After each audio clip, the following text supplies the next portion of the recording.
நீங்கள் பார்த்து கொண்டிருப்பது உங்கள் ஜாஷுவா டிவி. சகல ஜனங்களுக்கும் நற்செய்தி.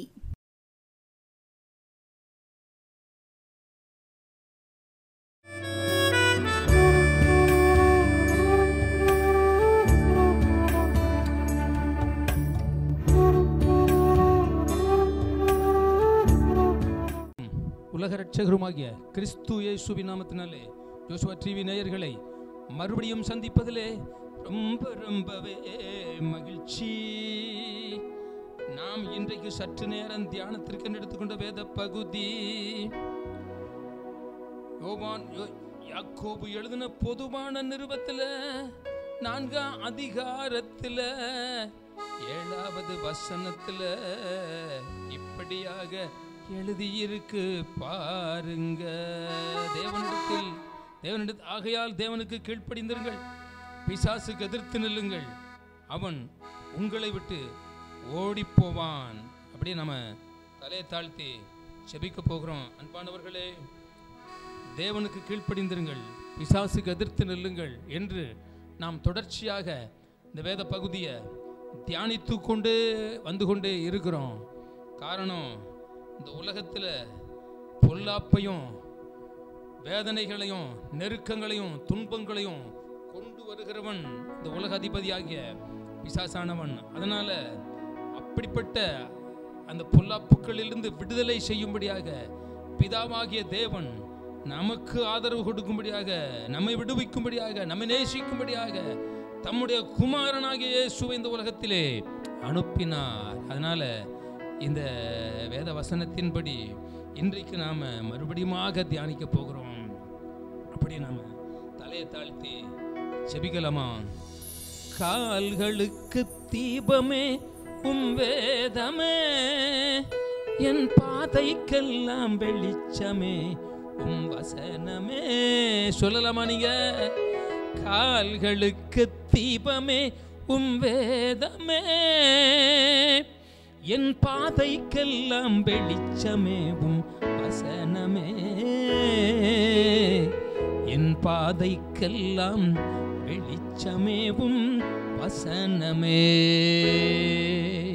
மகிழ்ச்சியாயிருக்கிற இயேசுவே, என் புகழ்ச்சி நீர்தானையா, என் பலன் நீர்தானையா, என் ஜீவன் நீர்தானையா, என் வழி நீர்தானையா, என் சத்தியம் நீர்தான், என் நம்பிக்கை நீர்தான், நான் அன்பு கூறுகின்றவர் நீர்தான், நான் ஆராதிக்கின்றவர் என் ஆண்டவர் இயேசு ஒருவர் தான். உம்மை நம்பித்தான், உம்மை சார்ந்துதான் இந்த வேத வசனங்களை நீர் விரும்புகின்ற விருப்பப்படி, நீர் பிரியப்படுகின்றபடி யாக்கோபு எழுதின பொதுவான நிருபத்தை உம்முடைய சுத்த கிருபையினாலே தியானித்து கொண்டு வந்து கொண்டிருக்கிறேன். இந்த நாளிலும் தேவனுக்கு கீழ்ப்படிந்திருங்கள், பிசாசுக்கு எதிர்த்து நில்லுங்கள், அவன் உங்களை விட்டு ஓடி போவான் என்ற அந்த வார்த்தையை அடியான் மூலமாக உறுதிப்படுத்த வேண்டும் என்று, யார் யாரை எதிர்த்து நின்று தொந்தரவு, துன்பம், துயரம், துக்கம், கஷ்டம், நஷ்டம் இந்த உலக அதிபதி கொடுத்து கொண்டிருக்கின்றானோ அவர்களை எல்லாம் நீர் பார்த்து விடுவிக்க வேண்டும் என்று ஜெபிக்கிறேன். இந்த வேத வசனம் மூலமாக நீர் கிரியை செய்யும் இயேசு கிறிஸ்துவின் நாமத்தில் ஜெபிக்கிறேன் பிதாவே, ஆமென், ஆமென். அன்பானவர்களே, தேவனுக்கு கீழ்ப்படிந்திருங்கள், பிசாசுக்கு எதிர்த்து நில்லுங்கள், அப்பொழுது அவன் உங்களை விட்டு ஓடி போவான். இந்த வேத வார்த்தையை நாம் தொடர்ச்சியாக தியானித்து கொண்டு வந்து கொண்டு இருக்கிறோம். இந்த நாளிலும் கூட இந்த வேத வசனத்தை நம்ம தியானிக்க போகிறோம். தேவனுக்கு நீங்களும் நானும் கீழ்ப்படியணும். எந்த வகையிலும் உலக வாழ்க்கையில் நம்ம பார்க்கிற கைகளின் பிரயாச வேலைகளில், படிப்புகளில், வேலை ஸ்தலங்களில், உத்தியோகங்களில், ஊழிய பாதையில், பரிசுத்த வாழ்க்கையில் நீங்களும் நானும் தேவனுக்கு கீழ்ப்படியணும். சிருஷ்டி கர்த்தாவாகிய கர்த்தராகிய ஆண்டவருக்கு கீழ்ப்படியணும். அப்பொழுதுதான் பிசாசானவன், அப்பொழுதுதான் நம்மை விட்டு அவன் ஓடுவான் என்று இங்கே எழுதப்பட்டு இருக்கிறது. தேவனுக்கு கீழ்ப்படிந்து பிசாசுக்கு எதிர்த்து நிற்கணும். அந்த பாடலை ஒரு முறை என் கூட சேர்ந்து நீங்கள் சேர்ந்து பாடுவீர்களா? உங்களுக்குள்ள இந்த வேதவசனத்திற்குள்ள இருக்கிற மகிமையும் கர்த்தர் எனக்கு கொடுத்திருக்கின்ற இந்த பாடலில் உள்ள கர்த்தருடைய வல்லமையும் உங்களுக்குள்ளும் இறங்கி உங்களை பலவான்களாக்கும், உங்களை தைரியவான்களாக்கும். எதிர்த்து நிற்கணும் எதிரியாகிய பிசாசுக்கு. ஓஹோ, எதிர்த்து நிற்கணும் எதிரியாகிய பிசாசுக்கு. அவன் உங்களை விட்டு ஓடி போவான் ரொம்ப தூரத்துக்கு. உங்களை விட்டு ஓடி போவான் ரொம்ப தூரத்துக்கு. எதிர்த்து நிற்கணும் எதிரியாகிய பிசாசுக்கு. ஓஹோ, எதிர்த்து நிற்கணும் எதிரியாகிய பிசாசுக்கு. அவன் உங்களை விட்டு ஓடி போவான் ரொம்ப தூரத்துக்கு. எவன விழுங்கலாமுன்னு வகைய தேடி திரிபவன், எவன விழுங்கலாமுன்னு வகைய தேடி திரிபவன் பறந்து போவான் புகைய போல நமது இயேசு நாமத்தினாலே. பறந்து போவான் புகைய போல நமது இயேசு நாமத்தினாலே. சொல்லுங்க சொல்லுங்க சேர்ந்து சொல்லுங்க, சொல்லுங்க சொல்லுங்க சேர்ந்து சொல்லுங்க, சத்தமா சொல்லுங்க, துக்கமா சொல்லுங்க, உறுதியா சொல்லுங்க, உறுதியா சொல்லுங்க. எதிர்த்து நிற்கணும் எதிரியாகிய பிசாசுக்கு. அவன் உங்களை விட்டு ஓடி போவான் ரொம்ப தூரத்துக்கு. அன்பானவர்களே, இந்த பாடல் நீங்க கூட சேர்ந்து பாடுகிற போது கர்த்தருடைய வல்லமை, கர்த்தருடைய பலன், நீங்கள் நான் ஆராதிக்கின்ற அன்பு தெய்வம் இயேசு ஜெயித்தவர். உலகத்தில் உங்களுக்கு உபத்திரவம் உண்டு, ஆனாலும் திடன் கொள்ளுங்கள், நான் இந்த உலகத்தை ஜெயித்தேன் என்று கர்த்தராகி ஆண்டவர் சொன்னார் அல்லவா. எவன விழுங்கலாமுன்னு வகைய தேடி திரிபவன், எவன விழுங்கலாமுன்னு வகைய தேடி திரிபவன் பறந்து போவான் புகைய போல நமது இயேசு நாமத்தினாலே. பறந்து போவான் புகைய போல நமது இயேசு நாமத்தினாலே. துரத்துவது தம்ம வேலை. சேர்ந்து சொல்லுங்க, சேர்ந்து சொல்லுங்க, துரத்துவது நம்ம வேலை, போடுவது அவன் வேலை. துரத்துவது நம்ம வேலை, ஓடுவது அவன் வேலை. யுத்தம் செய்வார் கர்த்தர் தாமே, யுத்தம் செய்வார் கர்த்தர் தாமே. சும்மா இருப்போம் நாம தாமே, துதித்து பாடுவோம் கர்த்தரை தாமே, துதித்து பாடுவோம் கர்த்தரை தாமே. எவன விழுங்கலாமுன்னு வகைய தேடி திரிபவன் பறந்து போவான் புகைய போல நமது இயேசு நாமத்தினாலே. அல்லேலூயா. அன்பானவர்களே, வேத வசனத்தில் உள்ள இந்த சம்பவங்களை நம்ம தொடர்ந்து தியானித்து கொண்டு வந்திருக்கிறோம். அதில் கொடுத்த புதிய பாடல் தான் கர்த்தர் கொடுத்த பாட்டு. இந்த பாட்டை நீங்கள் என் கூட சேர்ந்து பாடுகிற போது, அதாவது ஒரு ஒரு ஒரு நிலத்திற்கு தண்ணீர் பாய்ச்சுகிற போது ஒரு மோட்டாரில் தண்ணீர் விழுதா பைபாட்ஸில் உள்ள ஸ்பீடு போகும். கூட ஒரு 4 மோட்டாரில் உள்ள தண்ணீர் சேர்ந்து வாய்க்காலில் போகும்போது அது நிறைவாக போய் அந்த நிலத்திற்கு வேக வேகமாக தண்ணீர் பாயும்.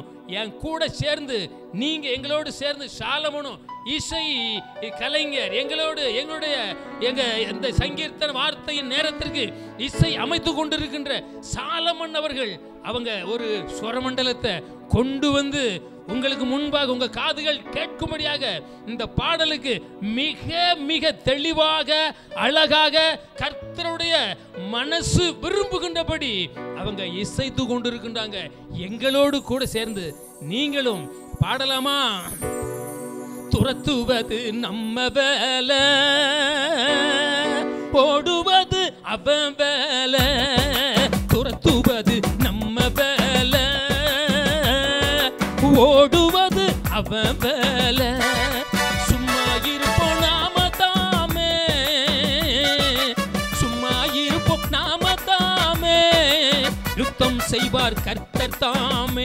ஓஹோ, யுத்தம் செய்வார் கர்த்தர் தாமே. அல்லேலூயா. ஒரு சம்பவத்தை ஒருவர் நான் வாசித்து காட்டிட்டு இந்த தியானத்தை தொடரலாம்னு பார்க்கிறேன். பிரியமானவர்களே, 1 சாமுவேல்ல 17வது அதிகாரத்தில் 29வது வசனத்தில், அதற்கு தாவீது, நான் இப்பொழுது செய்தது என்ன? அங்கே ஒரு கேள்விக்குறி. அடுத்து, நான் வந்ததற்கு முகாந்திரம் இல்லையா என்று சொல்லி அப்படின்னு சொல்லி இங்கே எழுதப்பட்டிருக்கிறது. அன்பானவர்களே, உங்களையும் என்னையும் கர்த்தராகிய இயேசு கிறிஸ்து தம்முடைய சொந்த இரத்தத்தினாலே மீட்டிருக்கின்றார். அவருடைய மாம்ச மரணத்தினாலே நீங்களும் நானும் மனம் திரும்புதலையும் பாவ மன்னிப்பையும் பெற்றிருக்கிறோம். அதனால ஒவ்வொருவருக்கும் ஒரு முகாந்திரம் உண்டு. அந்த முகாந்திரத்தை நீங்க உங்களுக்குள்ளே விசுவாசத்தோடு கூட தைரியத்தோடும் பரிசுத்தத்தோடும் நம்பிக்கையோடும் வளர்த்து கொண்டு தேவனுக்கு கீழ்ப்படிந்திருங்க, பிசாசுக்கு எதிர்த்து நில்லுங்க. இங்க பக்தனாகிய தாவீது ஆடு வைக்கிற ஒரு சிறுவனாக இருந்தான். அண்ணன் தம்பிகள் 3 பேர் சவுலோடு கூட மிலிட்டரியில் இருந்த போது அவர்களுடைய சுக செய்தியை விசாரிக்க வந்த சூழல்ல சவுல் ஒரு மனுஷனுக்கு பயப்படுகிறான். பெலிஸ்தனுக்கு, கோலியாத் என்ற ஒரு மனுஷனுக்கு யுத்த வீரங்க பயந்து கொண்டு இருக்கின்றாங்க. ஆனா அவனுடைய சாயல் பயங்கரமானது. அவனுடைய உயரம் 6 அடி 1 ஜான் என்று இங்கே எழுதப்பட்டிருக்கிறது. பிரியமானவர்களே, அவன் ஊரு காத்து என்று எழுதப்பட்டிருக்கிறது. அவன் பேரு கோலியாத்.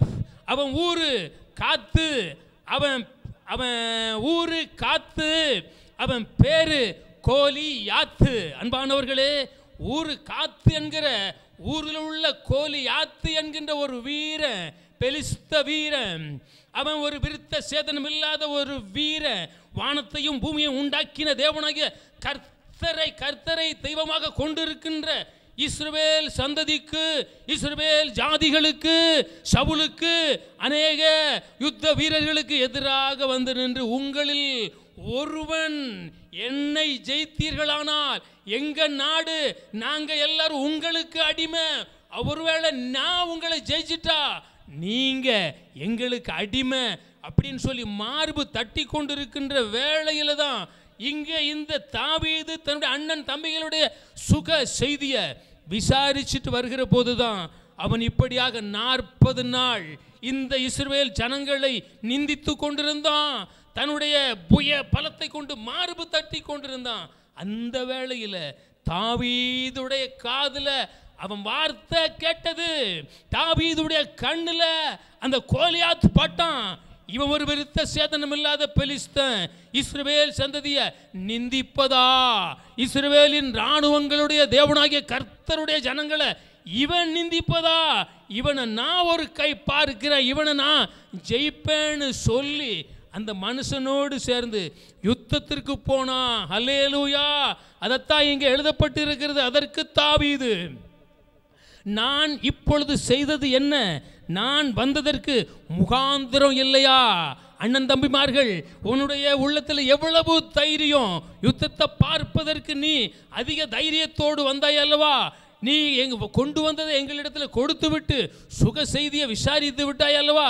உன் வேலையை பார்த்து போக வேண்டியதானே அப்படின்னு சொல்லுகிற போதுதான், என்னை நீ தேடி வந்ததற்கும் என்னை நீ தெரிந்து கொண்டதற்கும் என்னையா முகாந்திரம், என்னையா தேடி வந்ததற்கும் என்னை தெரிந்து கொண்டதற்கும் என்னையா முகாந்திரம், என்னையா ஏசையா எனக்கு நீர் சொல்லுமையா. தேடி வந்ததற்கும் என்னை தெரிந்து கொண்டதற்கும் என்னையா முகாந்திரம், என்னையா ஏசையா எனக்கு நீர் சொல்லுமையா. கரவல்லாடுகள் பின்பு நடந்த காட்டுப்புறா ஒன்று உம் ஜனங்களுக்கு துன்பம் கொடுத்த ஓ நாயை வென்று. அல்லேலூயா. பாருங்க, 40 நாள் நிந்தித்த இந்த கோலியாத்திற்கு எதிராக இவன் யுத்தத்திற்கு போக சவுலிடத்துல கேட்டபோது யுத்த பழக்கம் இல்லாததுனால, அந்த யுத்த உடைய அணிய பழக்கம் இல்லாததுனால, இந்த பட்டயம் வேண்டாம், இந்த உடைகள் வேண்டாம், எனக்கு ஒரு மேய்ப்பனுக்குரிய கவன் கல் போதும் சொல்லி 5 கூழாங்கல்ல தெரிந்து கொண்டு அதுல ஒரே ஒரு கல் எடுத்து கோலியாத்தின் நெற்றியில குறியாய் அடித்து அந்த எதிரியை வீழ்த்தினான். இஸ்ரவேலை நிந்தித்த அந்த சத்துரு அன்றைக்கு மடிந்து போனான். கரவல்லாடுகள் பின்பு நடந்த காட்டுப்புறா ஒன்று உன் ஜனங்களுக்கு துன்பம் கொடுத்த ஓ நாயை வென்று. ஓஹோ, கரவல்லாடுகள் பின்பு நடந்த காட்டுப்புறா ஒன்று உன் ஜனங்களுக்கு துன்பம் கொடுத்த ஓ நாயை வென்று. அன்று கொன்றதையா, தலையை கையில் எடுத்ததையா, அன்று கொன்றதையா, தலையை கையில் எடுத்ததையா, ஜாதிகளின் முன்பு வீதி வழியாய் வலம் வந்ததையா. ஓஹோ, ஜாதிகளின் முன்பு வீதி வழியாய் வலம் வந்ததையா. என்னை தேடி வந்ததற்கும் என்னை தெரிந்து கொண்டதற்கும் என்னையா முகாந்திரம் என்னையா ஏசையா எனக்கு நீ சொல்லுவையா. அன்பானவர்களே, இப்படியாக ஒரே ஒரு கல் கூழாங்கல் எடுத்து கவன்ல வைத்து குறியாய் இந்த தாவீது இந்த கோலியாத்தின் நெற்றியில அடித்து அந்த கோலியாத்தை வீழ்த்தி போட்டான். அதே போல எண்ணாகம புஸ்தகத்துல ஒரு சம்பவம் ஒரு சம்பவம் எழுதப்பட்டு இருக்கிறது. 9வது அதிகாரத்தில் அந்த வசனம் அந்த கூட நான் வாசிக்கிறேன். 9ஆம் அதிகாரம் 10வது அதிகாரத்தில் 9வது வசனத்தில், உங்கள் தேசத்தில் உங்களை துன்பப்படுத்துகின்ற சத்துருவுக்கு விரோதமாக யுத்தத்திற்கு போகும்போது பூரிகைகளை பெருந்தொனியாய் முழக்க கடவீர்கள். அப்பொழுது உங்கள் தேவனாகிய கர்த்தருடைய சமூகத்தில் நீங்கள் நினைவு கூறப்பட்டு உங்கள் பகைஞருக்கு நீங்களாகி ரட்சிக்கப்படுவீர்கள். அல்லேலூயா. பார்த்தீர்களா? இதெல்லாம் இந்த வேத வசனத்தை நியாய பிரமாணத்தை தன் மனது தன்னுடைய இதய பலகையில் எழுதி வைத்ததுனால என்னுடைய பாடல், என்னுடைய சங்கீதம் என் தேவனாகிய கர்த்தருடைய சமூகத்தில் தினம் தினம் தினம் தினம் நினைவு கூறப்பட்டு கொண்டு இருக்கின்றது. அதனால எனக்கு எதிரி இல்லை அப்படின்னு சொல்லி ஒரு தைரியத்தை தாவீது வளர்த்து கொண்டுதான் அந்த கோலியாத்தை அந்த 40 நாள் சவுலையும் இராணுவங்களையும் துன்பப்படுத்தி இஸ்ரவேல் ஜனங்களை நிந்தித்து கொண்டிருந்தவன, அவனுக்குள் இருந்த விசுவாசமும் அவன் கர்த்தரை ஆராதிக்கிற ஆராதனையினாலும் கர்த்தருடைய சமூகத்தில் தாவீது பாடுகின்ற பாட்டு கேட்கப்பட்டு அவனுடைய சத்துருவுக்கு நீங்களாகி கர்த்தர் அன்றைக்கு ரட்சித்தார். அன்பானவர்களே, உங்களுக்குள்ள உங்கள் குடும்பங்களில் உங்கள் வேலை ஸ்தலங்களில் நீங்கள் பார்க்கிற தொழில்களில் உத்தியோக வேலைகளில் விசேஷித்த வண்ணமாக கிறிஸ்துவின் ஊழியத்தில் உங்களுக்கு விரோதமாக எழுந்து நிற்கின்ற சத்துருவை நீங்கள் தோற்கடிக்கணும்னா, அவங்க கைக்கு நீங்கள் ரட்சிக்கப்பட வேண்டுமானா நீங்கள் என்ன செய்யணும்? இஸ்ரவேல் ஜனங்க அப்படித்தான்.